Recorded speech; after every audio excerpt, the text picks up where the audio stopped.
EMI यानी कि electrical measurement and instrumentation important question. इस वीडियो में हम बात करेंगे EMI का इंपॉर्टेंट क्वेश्चन कौन से हैं। यूनिट 1, 2, 3, 4, 5 जितने सारे यूनिट्स हैं, जो सब्जेक्ट हैं, सभी इंपॉर्टेंट क्वेश्चन इस वीडियो में आपको मिल जाएगा। और इतना पढ़ लोगे तो बैक आपकी कभी नहीं लगेगी। और हाँ, ज़रूर आप 60+ हो सकता है आपका 80+ भी मार्क्स आ जाए। ये करते हैं स्टार्ट, क्या है पूरी इंपॉर्टेंट क्वेश्चन की अपडेट। अगर मैं आपको फर्स्ट यूनिट की बात करूँ तो देखिए, मैं बिना देरी के उसके पहले एक चीज़ बता देता हूँ आपका सब्जेक्ट का फुल, क्योंकि कई सारे लोग कहते हैं कि सर जो आप बताए थे वो एग्ज़ाम में आया नहीं। तो देखो यार, एक ही सब्जेक्ट एक ही जो है सब्जेक्ट होता है, कई तरीके से उसका सिलेबस होता है, यानी अलग अलग सिलेबस का होता है। तो आप लोग सिलेबस देख लेना, अपना सब्जेक्ट कोड देख लेना। देखिए, इसका सब्जेक्ट का फुल नेम क्या है, इलेक्ट्रिकल मेजरमेंट ऑफ इंस्ट्रूमेंटेशन। ठीक है, तो हो सकता है किसी का कोई अलग सब्जेक्ट हो तो उसका सिलेबस अलग हो, यानी इसी के नाम से हो तो। और उसका कोड क्या है, KEE302। या हो सकता है 2000 पहले का हो तो 2 साल 3 साल पहले कोड, तो उनका जो है सिलेबस अलग हो, तो कोड देख लेना। अगर कोड यही है तभी आप इसको प्रिपरेशन करना।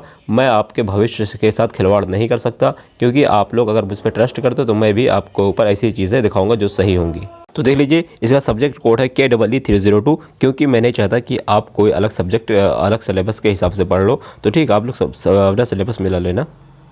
मैं दोबारा रिपीट कर देता हूँ, electrical measurement and instrumentation subject का नाम है KEE302। KEE302 कोड देख लीजिए, ठीक है। और क्रेडिट 4 नंबर क्रेडिट इसको मिल जाए। क्रेडिट मतलब ये होता है अगर आप इसको कर लेंगे तो 4 नंबर आपका CGPA बढ़ सकता है, ठीक है।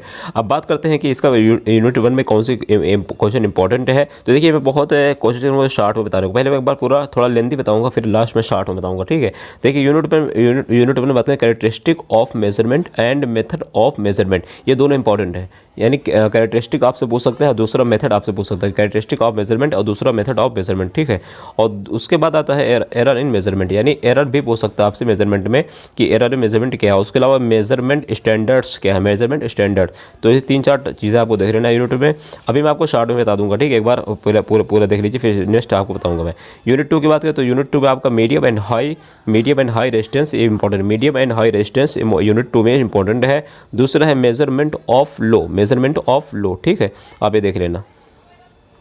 मैं रिपीट कर देता हूँ, medium and high resistance important. देखो, है तो बहुत सारा, लेकिन ये इंपॉर्टेंट बता रहा हूँ मैं। आप चाहो तो इसको और बढ़ सकते हो अगर आपको टाइम है तो मीडियम एंड हाई रेजिस्टेंस हो गया। दूसरा हो गया मेजरमेंट ऑफ लो, ठीक है, ये देख लेना। उसके बाद आता, उसके अलावा आप चाहो तो और देख सकते हो, लेकिन ये 2 आपको पढ़ना है, मेजरमेंट ऑफ लो और मीडियम एंड हाई रेजिस्टेंस।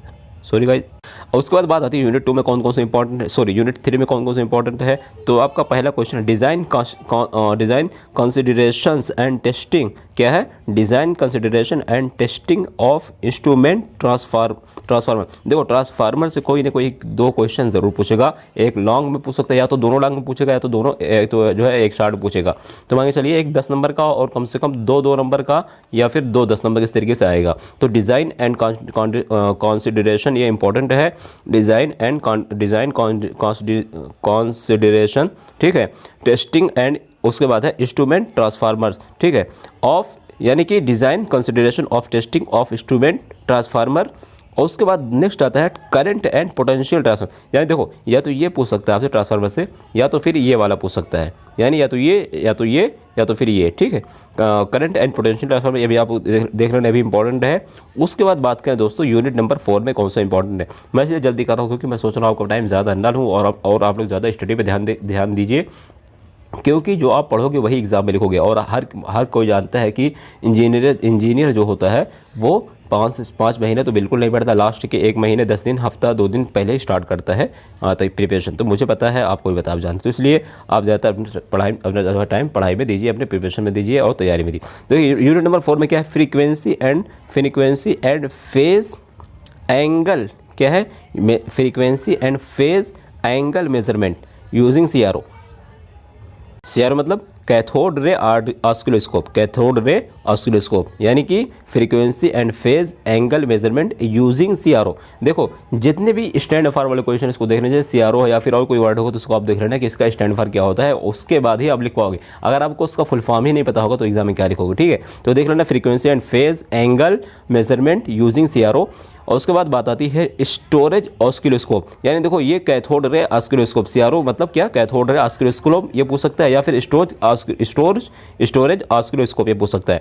उसके बाद देखो फ्रीक्वेंसी से या तो ये पूछेगा या तो ये पूछेगा, फ्रीक्वेंसी मीटर एंड जो है energy meter.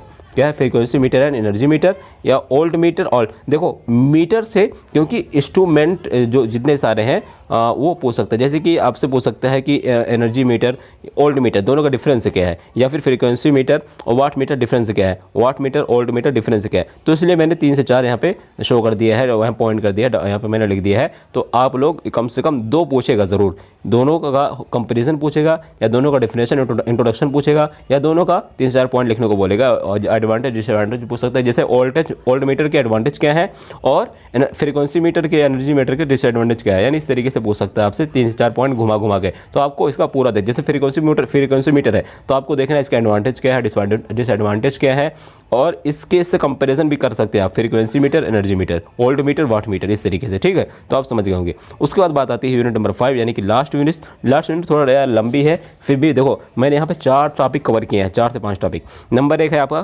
Classification and selection of sensor, classification and selection of sensor. दूसरा है measurement of force using strain gauge and measurement of pressing using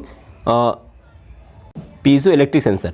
अब देखो इसमें 2 क्वेश्चन, एक तो ये हो गया measurement of force using strain gauge, एक हो गया, ठीक है, कंफ्यूज नहीं होना, यहाँ से लेके यहाँ तक एक हो गया, ठीक है, measurement of force using strain gauge. या फिर आपका ये पूछ सकता है measurement of pressure using piezo electric sensor.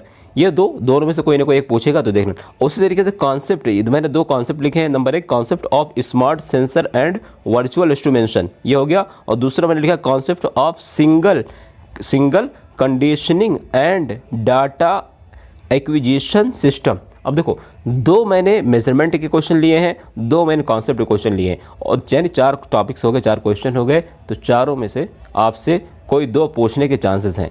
ये भी देखो एक बार देख लेना, classification and selection of sensor क्या होता है, दूसरा measurement of force using strain gauge measurement, दूसरा स्ट्रेन गेज, ठीक है, स्ट्रेन गेज, और दूसरा है measurement of pressure using piezo electric sensor. यानी ये दोनों में से कोई एक पूछ सकता है, या फिर हो सकता है दोनों का कंपैरिजन पूछ ले। और दूसरा आपका concept of smart sensor and virtual instrumentation, एक ये होगा। दूसरा है concept of single conditioning and data acquisition system, यानी कॉन्सेप्ट से 2 क्वेश्चन मैंने लिया है, और मेजरमेंट से 2 क्वेश्चन लिया है, और क्लासिफिकेशन सेक्शन में 5 क्वेश्चन है यूनिट नंबर 5 से। आप चाहो इसको बढ़ा सकते हो, क्योंकि मेजरमेंट से 4 से 5 क्वेश्चन है, कॉन्सेप्ट को तो 2 ही दिया है, ठीक है, उसमें यूनिट नंबर 5 में। उसके अलावा अदर इंपॉर्टेंट, अभी मैं आपको शॉर्ट में बताऊंगा, एक बार देख लेना। तो पहले अदर बता देते हैं, अगर आप लॉन्ग क्वेश्चन में पढ़ना चाहें, अगर आपके पास टाइम है तो पढ़िए, अदरवाइज इसको छोड़ सकते हैं, क्योंकि मैंने यहाँ पर लिखा अगर आपका आएगा तो 10 नंबर का आएगा, ठीक है। आपके पास टाइम है तो पढ़िए, अदरवाइज इसको छोड़ भी सकते हैं। इसलिए मैं बार बार कह रहा हूँ, आपको इसमें ज़्यादा टाइम नहीं देना है। अगर आपने और नहीं यूनिट पढ़े हैं, पहले आपको सारे यूनिट्स पढ़ना है, फिर यहाँ पे आपको आना है अदर इंपॉर्टेंट में। तो अदर इंपॉर्टेंट में पहला है different type of instrument for the measurement of voltage current power and energy, ये पूछ सकता है आपसे 10 नंबर का। Different type of instrument for the measurement of voltage current power and energy.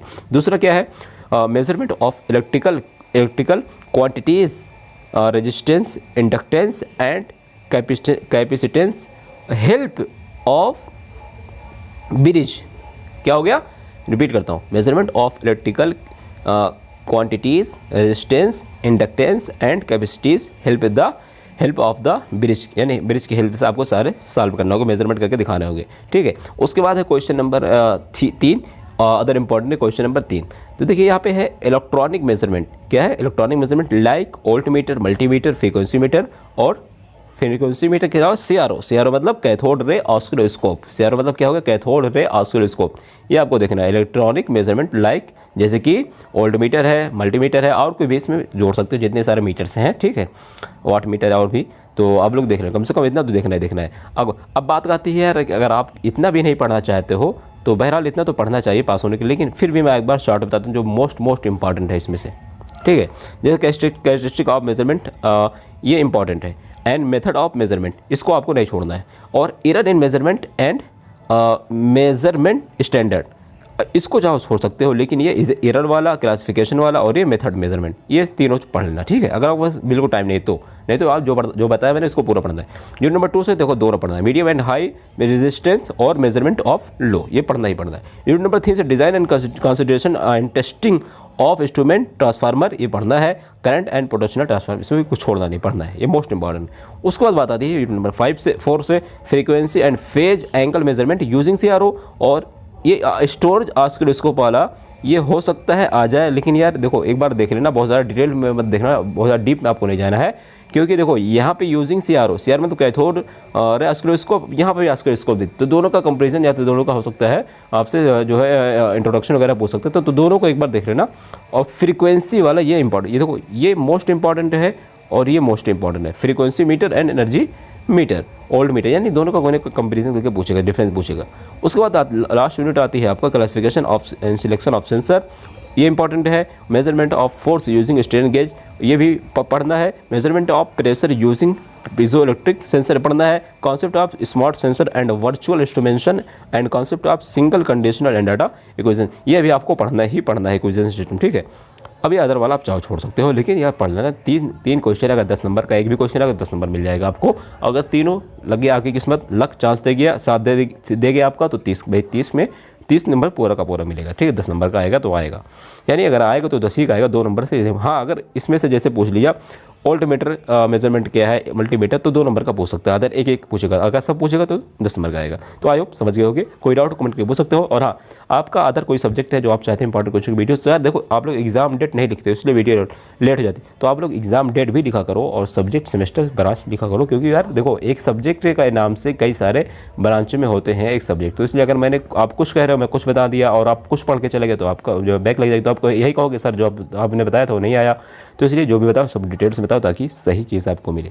Video अच्छी लगे लाइक कमेंट सब्सक्राइब शेयर जरूर करें। इस तरह की वीडियोस पाने के लिए चैनल सब्सक्राइब करें और नोटिफिकेशन को जरूर प्रेस करें।